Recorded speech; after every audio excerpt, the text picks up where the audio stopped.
ताया आपको पता कि जो मीनार पाकिस्तान है, हाँ चबुर्जी के साथ इसकी मंगनी हुई थी।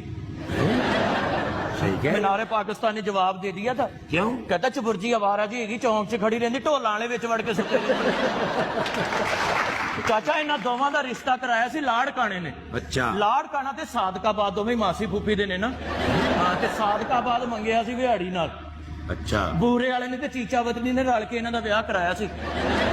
समुंदरी नहीं समुंदरी, हाँ रजाने लाउंदी जांदी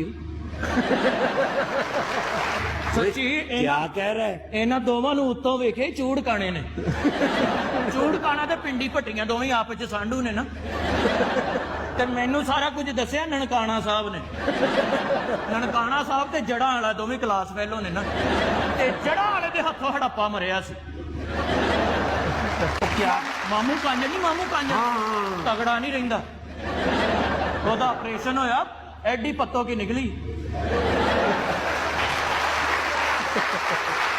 मेरा जुआई बनना है। मैं मजाक नहीं करता, ये रिश्तेदारी के मामले होते। पीछे ये पिंडी और एबटाबाद का रौला सुनिया सी ना, क्या? दोवां दा चक्कर सुनिया सी ना, पिंडी दा ते एबटाबाद दा। अच्छा ਉਹ ਚੋਂ ਅੱਲਾ ਨੇ ਬਾਈਪਾਸ ਦਿੱਤਾ ਹੀ। ਪਹਿਲਾਂ ਪਿੰਡੀ ਦੇ ਘਰ 4 ਕੱਚੀਆਂ ਸੜਕਾਂ ਸੀ, ਸੜਕਾਂ ਧੀਆਂ ਦੇ ਧੰਨ। ਹੁਣ ਪਿੰਡੀ ਦੋਤਰਿਆਂ ਪੋਤਰਿਆਂ ਵਾਲੀ ਹੋ ਗਈ, ਨਾਲ ਟੂਲ ਪਲਾਜ਼ੇ ਵੀ ਨੇ।